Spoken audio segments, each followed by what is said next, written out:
Hello everyone. Today we start a new lecture of Manufacturing Engineering 2 Unit 5 Cutting Tools and Tool Holder. It is the third lecture of this unit. In previous lecture we already completed the cutting tool material and its important properties. Now we go further with the cutting tool and its types and its geometry. Okay? So let's start. First of all, cutting tool. Cutting tool, it should be harder than the workpiece material. Cutting tool is a tool which is used in a machine tool to remove the unwanted material as a chip. બરાબર. Cutting tool શું છે? તો કે cutting tool છે એ basic machine ટૂલમાં ઉપયોગ થતું એક tool છે કે જેના દ્વારા વર્કપીસ ઉપર આપણે યોગ્ય આકાર અને માપ સાઇઝ બનાવવા માટે મટીરિયલ રિમૂવ કરવામાં આવે છે. તે ટૂલને કટિંગ ટૂલ કહેવામાં આવે છે. It should be harder than the workpiece. તે નોર્મલી વર્કપીસનું જે મટીરિયલ છે એના કરતાં હાર્ડર હોવું જોઈએ, જે આપણે પ્રીવિયસ લેક્ચરમાં જોઈ ગયા એની પ્રોપર્ટીઝ. ઓકે, તો હવે આપણે આની અંદર જોશું કે ભાઈ કટિંગ ટૂલ્સનું ક્લાસિફિકેશન અથવા એના કેટલા પ્રકાર હોય. તો there is a main two groups of cutting tool. First one is single point cutting tool and second one is multi point cutting tool. Single point કે જેની અંદર કટિંગ એક જ હોય છે, એક જ કાપતી ધાર હોય છે જેના દ્વારા મટીરિયલ રિમૂવ કરવામાં આવે છે, એને કહેવામાં આવે છે સિંગલ પોઈન્ટ કટિંગ ટૂલ. જેમ કે લેથ મશીન ઉપર વપરાતું, શેપર મશીન અને પ્લાનર મશીન ઉપર વપરાતું જે ટૂલ છે એ સિંગલ પોઈન્ટ કટિંગ ટૂલ કહેવામાં આવે છે. સેકન્ડ છે મલ્ટી પોઈન્ટ કટિંગ ટૂલ અથવા મલ્ટી કટર, એટલે કે જેમાં એક કરતાં વધારે કટિંગ એજ હોય અને બંને દ્વારા જે કટિંગ એજ દ્વારા મટીરિયલ રિમૂવ કરવામાં આવે છે તેને કહેવામાં આવે છે મલ્ટી પોઈન્ટ કટિંગ ટૂલ. જેનો ઉપયોગ આપણે જોઈએ તો ડ્રિલિંગ મશીનમાં as a twist drill, milling મશીનમાં એઝ અ મિલિંગ કટર, રિમરિંગ વગેરે જગ્યાએ જોવા મળે છે. તો આમ બેઝિક કહીએ તો આ બે જ કેટેગરી છે, સિંગલ પોઈન્ટ કટિંગ ટૂલ અને મલ્ટી પોઈન્ટ કટિંગ ટૂલ. આ ઉપરાંત પણ તેનું અલગ અલગ રીતે ક્લાસિફાય કરવામાં આવેલા છે, જેના વિશે આપણે જોઈએ. તો નેક્સ્ટ છે ક્લાસિફિકેશન ઓફ કટિંગ ટૂલ. એક કટિંગ ટૂલનું વર્ગીકરણ. તો તેનું વર્ગીકરણ છે આપણે નીચેના આધારે કરી શકીએ. તો ફર્સ્ટ ઓફ ઓલ છે according to types of material, એટલે કે કટિંગ ટૂલનું મટીરિયલ કયું છે એના આધારે, જે આપણે ઓલરેડી જોઈ ગયા છીએ. High carbon steel, high speed steel, ceramics, cemented carbide, CBN, diamond વગેરે જેવા કટિંગ ટૂલ મટીરિયલ છે. તો એના આધારે એનું ક્લાસિફિકેશન કરવામાં આવે છે. સેકન્ડ છે એકોર્ડિંગ ટુ કન્સ્ટ્રક્શન, એટલે કે એનું બંધારણ કેવું છે ટૂલનું, કટિંગ ટૂલનું બંધારણ કેવું છે. તો એમાં અમુક ટૂલ છે જે ડાયરેક્ટલી યુઝ કરીએ છીએ એઝ અ સોલિડ તરીકે, જેમ કે HSS છે તો એની બીટ આવે છે અને ડાયરેક્ટલી આપણે યુઝ કરીએ છીએ. સેકન્ડ છે બ્રેઝડ. બ્રેઝ એટલે કે જે કાર્બાઇડ અથવા સિરેમિક્સ છે એનો ડાયરેક્ટલી યુઝ નથી કરી શકતા, એને જે માઇલ્ડ સ્ટીલ છે એના મટીરિયલ ઉપર તેને બ્રેઝ કરવામાં આવે અને બેસાડવામાં આવે છે. સેકન્ડ છે ઇન્ડેક્સેબલ અને થ્રો અવે, એટલે કે વાપરી અને યુઝ કરીને ફેંકી દેવાનું, જેમ કે ડાયમંડ ટ્રેસર છે વગેરે. અને ઇન્ડેક્સેબલ છે મીન્સ કે અમુક સિરેમિક્સ અને સિમેન્ટેડ કાર્બાઇડ્સ અથવા સિરેમિક્સને અમુક બીટ આવે છે જેને બોલ્ટિંગ દ્વારા અને ક્લેમ્પ દ્વારા તેને ટૂલ હોલ્ડર ઉપર પકડાવવામાં આવે છે, એને ઇન્ડેક્સેબલ કહેવામાં આવે છે. તો એકોર્ડિંગ ટુ કન્સ્ટ્રક્શન કે કઈ રીતે આપણે ટૂલને બંધારણ કઈ રીતે છે એના આધારે. નેક્સ્ટ છે એકોર્ડિંગ ટુ મશીન ટૂલ, એટલે કે આ ટૂલને ક્યાં મશીન ટૂલ ઉપર વાપરવામાં આવે છે તેના આધારે. તો એના આધારે સૌ પ્રથમ છે લેથ મશીન, ડ્રિલિંગ મશીન ઉપર વાપરવાનું હતું drilling machine, milling machine, shaper, planer આ વગેરે મશીન ઉપર જે ટૂલ વાપરવામાં આવે છે એને પોતપોતાના નામ આવે છે. લેથ મશીન ઉપર સિંગલ પોઈન્ટ કટિંગ ટૂલ છે, ડ્રિલિંગ મશીન ઉપર ડ્રિલ બીટ છે, મિલિંગ મશીન ઉપર મિલિંગ કટર છે. તો એના આધારે. અને લાસ્ટમાં છે એકોર્ડિંગ ટુ ઓપરેશન, તેના દ્વારા કયા પ્રકારનું ઓપરેશન કરવામાં આવે છે એના આધારે.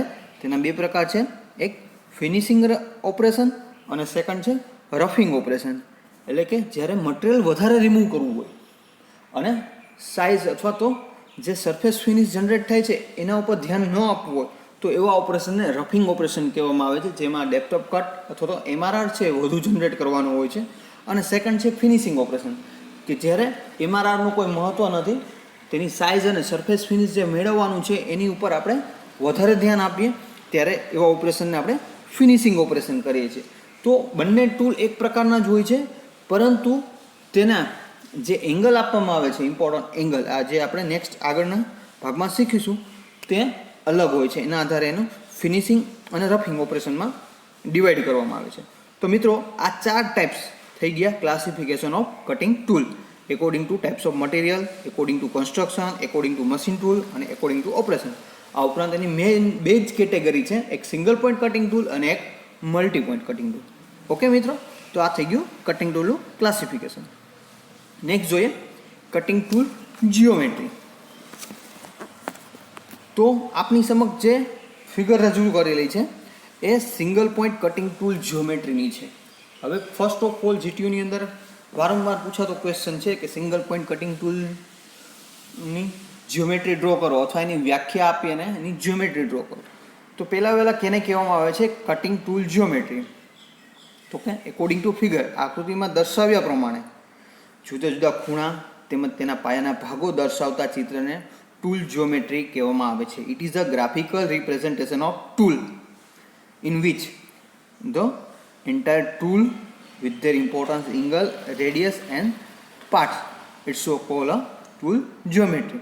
એટલે કે ગ્રાફિકલી ચિત્ર સ્વરૂપે ટૂલને રજૂ કરવું કે જેના ઉપર તેના મુખ્ય ભાગો, ખૂણા, રેડિયસ વગેરેનું વર્ણન કરેલું હોય તેને કહેવામાં આવે છે કટિંગ ટૂલ જીઓમેટ્રી. તો આપણી સમક્ષ જે છે એ single point cutting tool geometry છે, જેના પાયાના ભાગો આપણે જોઈએ. તેમાં આપણે જોઈ શકીએ છીએ સેન્ક છે, મેઇન આખો ભાગ HSSનું જે બીટ છે આખો ભાગ જે માર્કેટમાંથી આપણે લઈને આવીએ છીએ તો તે ડાયરેક્ટલી યુઝ નથી કરી શકતા, તો એ પાર્ટને સેન્ક કહેવામાં આવે છે, જે ટૂલ હોલ્ડરની અંદર લગાવવામાં આવે છે. પછી આપણે નેક્સ્ટ સ્ટેપ બાય સ્ટેપ જોઈએ. પહેલું સેન્ક, the main body of the tool, એટલે કે મટીરિયલની મુખ્ય મટીરિયલ અથવા આખી બોડી છે એને કહેવામાં આવે છે સેન્ક. સેકન્ડ છે flank, the surface or surface below the adjacent to cutting edge. Cutting edge છે એને અડીને એની નીચેનો ભાગ જે છે ક્રોસ ભાગ એને કહેવામાં આવે છે ફ્લેન્ક. પછી હીલ છે, એટલે કે નીચેનો ભાગ જે તળિયાનો ભાગ છે કે જે સપોર્ટ આપે છે અને ફ્લેન્કની નીચેનો ભાગ છે એને હીલ કહેવામાં આવે છે. ફેસ એ સરફેસ છે કે જ્યાંથી ચીપ છે એ પસાર થાય છે, કટિંગ થઈને પસાર થાય છે, એ પોર્શનને કહેવામાં આવે છે ફેસ. ફેસ એટલે કે સરફેસ જેનાથી પરથી ચીપ પસાર થાય છે. આ ઉપરાંત છે કટિંગ એજ. કટિંગ એજ જે ધાર વર્કપીસમાંથી ચીપ દ્વારા મટીરિયલ દૂર કરે છે તેને કટિંગ એજ કહેવામાં આવે છે. મુખ્યત્વે તેમાં 2 કટિંગ એજ હોય છે, એક સાઇડ કટિંગ એજ અને એક એન્ડ કટિંગ એજ હોય છે, અને તે બંનેને જોડીએ ત્યાં એક રેડિયસ આપવામાં આવે છે, નોઝ રેડિયસ જેને કહેવામાં આવે છે. The total cutting edge consists of the side cutting edge and the nose and the end cutting edge. Nose કેને કહેવામાં આવે છે તો કે આ એક ટૂલનો એક ભાગ છે જ્યાં ચેમ્ફર અથવા ગોળાઈ આપવામાં આવે છે, જે સાઇડ કટિંગ અને એન્ડ કટિંગને જે જગ્યાએ ભેગા થાય છે એ જગ્યાએ આપવામાં આવે છે, જેને કહેવામાં આવે છે નોઝ. તો આ બધા એના ઇમ્પોર્ટન્ટ ભાગો થઈ ગયા. હવે આપણે એના ઇમ્પોર્ટન્ટ એંગલ ક્યાં ક્યાં આપવામાં આવે છે એના વિશે ચર્ચા કરીએ. તો આપની સમક્ષ સિંગલ પોઈન્ટ કટિંગ ટૂલ જીઓમેટ્રીનું ઓર્થોગ્રાફિક પ્રેઝન્ટેશન આપેલું છે, જેની અંદર તમે સાઇડ વ્યૂ, ટોપ વ્યૂ અને ફ્રન્ટ વ્યૂ જોઈ શકો છો. તો સાઇડ વ્યૂમાં આપણે સૌપ્રથમ આપણે જોઈએ તો પહેલાં જે ભાગ છે, જે મેઇન બોડી એટલે કે સેન્ક છે, ત્યાંથી એક ડાઉનવર્ડ એંગલ આપવામાં આવે છે, જેને કહેવામાં આવે છે બેક રેક એંગલ. મહત્ત્વ બહુ વધારે છે, એના ટાઈપ્સ પણ આપણે જોશું. સૌ પ્રથમ આપણે એને આપશું બેક રેક એંગલ. એનું જરૂરિયાત શું છે તો કે જે ચિપ જનરેટ થાય છે તેને ઇઝીલી સ્લાઇડ થઈ અને પસાર થઈ શકે એના માટે, અને બાકીનો પોર્શન છે એ ત્યાં ટચ ન થાય, એટલે કટિંગ એજ જે છે ત્યાંથી ડાઉનવર્ડ આપવામાં આવે છે, એને કહેવામાં આવે છે બેક રેક એંગલ. એ જ રીતે જે સાઇડ વ્યૂમાં જોઈ ગયા એ જ રીતે ફ્રન્ટ વ્યૂમાં જોશો તો ત્યાં પણ એ રેક એંગલ આપવામાં આવે છે અને ઢાળ આપવામાં આવે છે, જેને કહેવામાં આવે છે સાઇડ રેક એંગલ. આ સાઈડ જે આપણે આપ્યો સૌ પ્રથમ એને આપણે કહેશું બેક રેક એંગલ, પછી સાઇડ રેક એંગલ. પછી જે ફ્લેન્કવાળો ભાગ છે એને પણ કાટખૂણાથી અંદરની સાઈડ એંગલ આપવામાં આવે છે, જેને કહેવામાં આવે છે એન્ડ રિલીફ એંગલ, જે સાઇડ વ્યૂમાં દેખાય છે. અને ફ્રન્ટ વ્યૂમાં જોઈએ તો તેને સાઇડ રિલીફ એંગલ કહેવામાં આવે છે. આ ઉપરાંત ઉપરની સાઈડ આપણે જોશું ટોપ વ્યૂમાં તો ત્યાં એન્ડ કટિંગ એજ અને સાઇડ કટિંગ એજ આપવામાં આવે છે. એન્ડ કટિંગ એજ છે જે લંબાઈ ટૂલ છે, એટલે કે ટૂલનું જે કટિંગ કરતો પોર્શન છે એ આગળનો ભાગ જ ટચ થાય, પાછળનો ભાગ ટચ ન થાય એના માટે તે એંગલ આપવામાં આવે છે એને કહેવામાં આવે છે એન્ડ કટિંગ એજ એંગલ, અને એ જ રીતે સાઈડમાં આપવામાં આવે છે જેને કહેવામાં આવે છે સાઈડ કટિંગ એજ એંગલ. અને જે બે કટિંગ એજ ભેગી થાય છે ત્યાં નોઝ રેડિયસ આપવામાં આવે છે. ઓકે, અને ફ્લેંક અને ફેસ વચ્ચેનો જે એંગલ છે વેજ અથવા એને લીપ એંગલ કહેવામાં આવે છે. તો આ ઇમ્પોર્ટન્ટ એંગલ થઈ ગયા. ક્યાં છે તો કે પહેલાં ફર્સ્ટ ઓફ ઓલ છે બેક રેક એંગલ, જેને સિક્વન્સમાં લખવામાં આવે છે back rake angle, side rack angle, and relief angle, side relief angle, and cutting age, side cutting એજ અને નોઝ રેડિયસ. તો આ અમુક જે ઇમ્પોર્ટન્ટ છે એ એના એંગલ થઈ ગયા, અને પહેલાં આપણે એના ઇમ્પોર્ટન્ટ પાર્ટ જોયા હતા.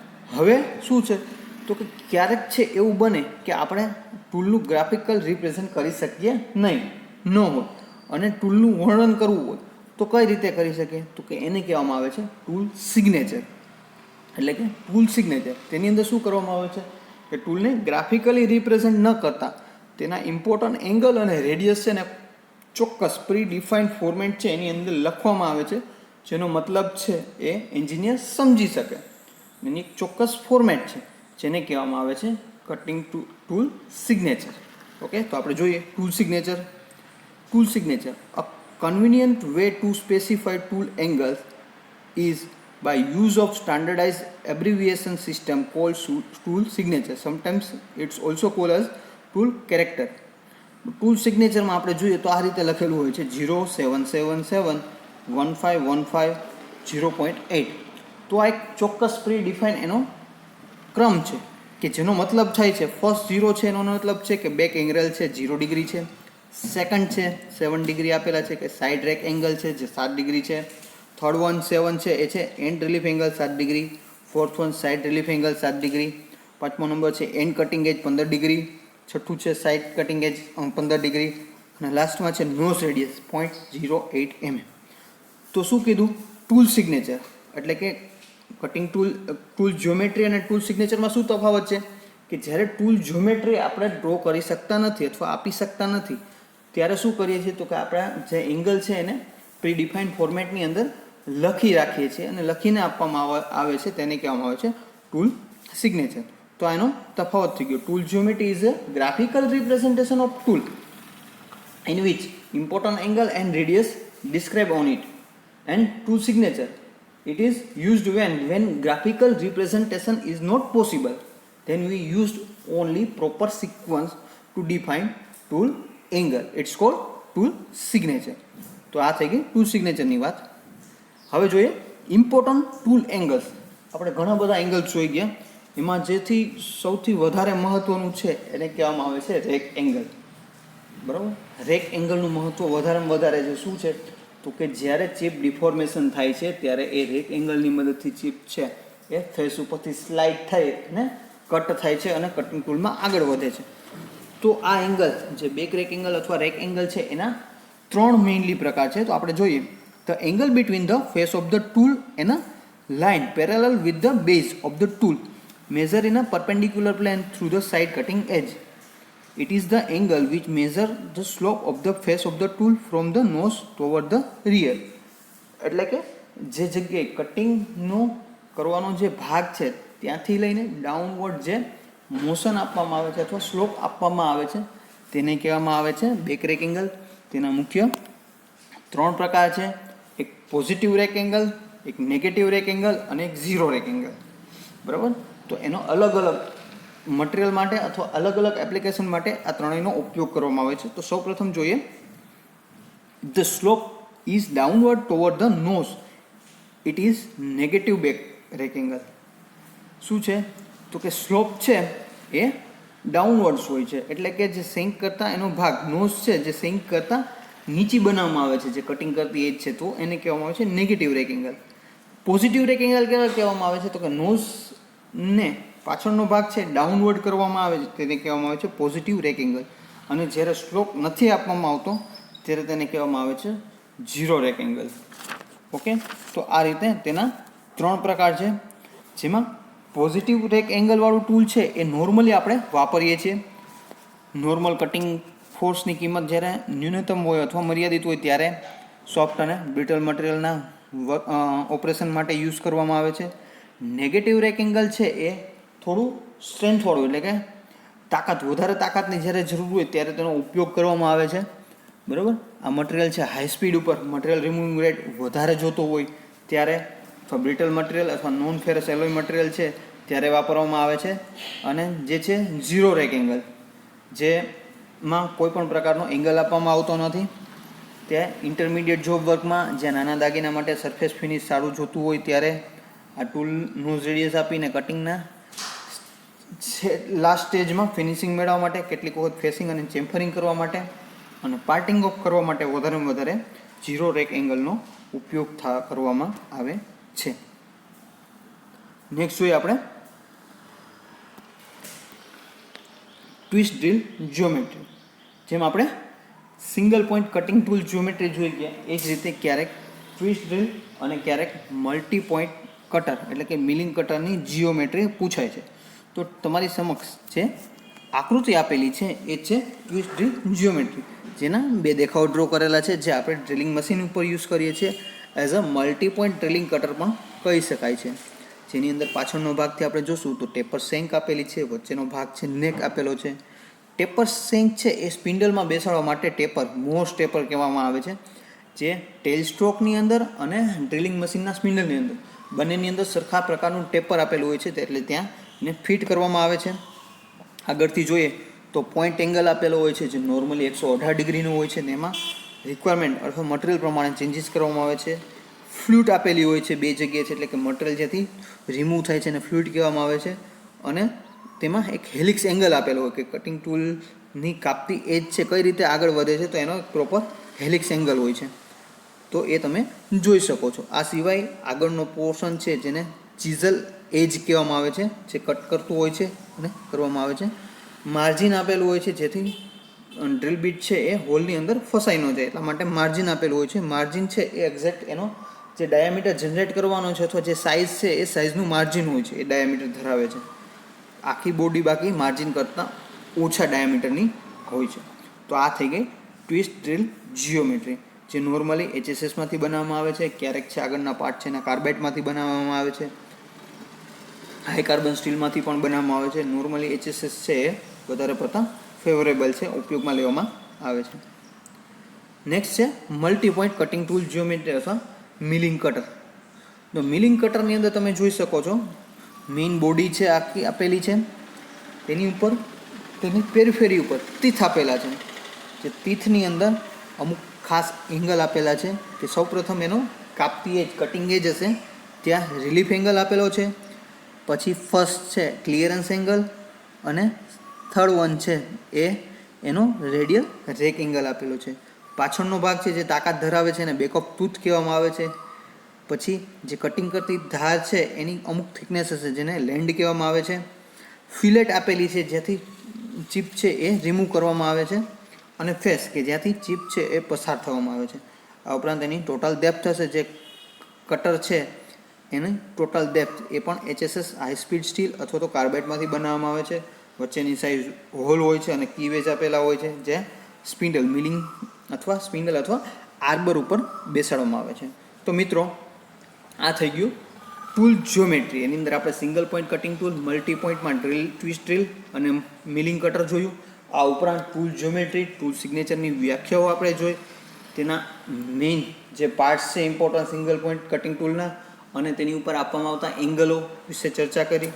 નેક્સ્ટ લેક્ચરમાં આપણે material removing rate, cutting tool life, cutting ટૂલના ટાઈપ્સ ઓફ ફેલિયર વગેરે વિશે ચર્ચા કરીશું. Okay, thank you.